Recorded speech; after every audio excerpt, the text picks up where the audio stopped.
Deckard. This is Tim McCon. He's going to be running inFAMOUS 2 while I tell you a little bit about what the UGC content is all about. So what he's doing here is he's going to start creating a mission from a template. So basically what we have is every archetype that you know from the game already that you play in the single-player game, we have just a bare-bones template and allow the user to basically show their creativity on top of that. So you can see all of these nodes, they're correctly hooked up right now and they're functioning. So he's gone in, I think, to an assassination template. We're going to play it for you and show you what it's like before, and then he's going to go in and he's going to do what we call remix. All right, so he's given direction here that says take out the speaker. So he finds the speaker, boom, taken out, and mission complete. So as you can see, that's very bare bones, not too exciting. He's going to get in there and try to do something to make it more interesting. All right, so he's putting a rocket guy up on top of the tower. That'll be good. And he's got two guys adjacent to that. Top line is basically the core objects that come with the game, and you always have access to those. These other ones are content packs, which we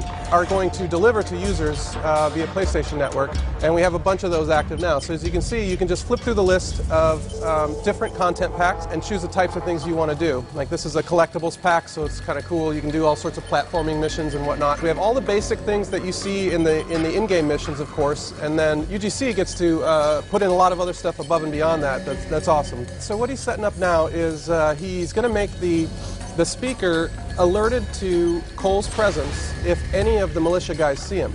So he's setting up a script command now. Action is the top level thing you can do, and there's a lot of different things off of that that allow you to control the way enemies and NPCs work. He's chosen a move to point so that the speaker will run as soon as the militia alert them. They're basically set to default right now to use their default behavior. The mission designer, of course, can override that whenever he likes or she likes, and you know, make guys cower or make guys, specific example, make them run. So now he's starting up the mission again.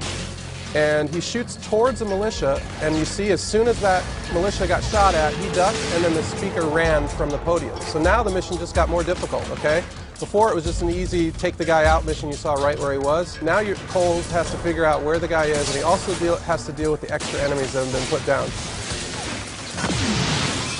The strength of this system is that you can remix any level that is published up to the servers. You know, when we go live, everyone's going to be building missions, and if you see a mission you like, but you think you can do it better, all you have to do is remix it, just like Tim just did with this mission. Besides the assets that I showed you earlier, there's a number of different logic components that you can put down. I mean, this is one of the most powerful tools we have. If he flips through those categories, you'll see that you can link that up to any one of these other objects that he's scrolling through at the top. So you're modifying what they're going to do, and then you tell who that acts on, and you tell what the exact action is going to be. If you hook a monitor up, you can listen for when a guy enters a certain area, and you can lay those all over your mission, and when the player goes through certain areas, it triggers other things, and those other things can trigger other things. I've seen like the network of components these guys have in their missions is insane. Our baseline is basically do a mission as cool as inFAMOUS 2. Above and beyond that, some of my favorite things, gameplay that's completely out of the norm. I think that's one of the things that UGC players really respond to. We played this Space Invaders mission, and we played it and we loved it, and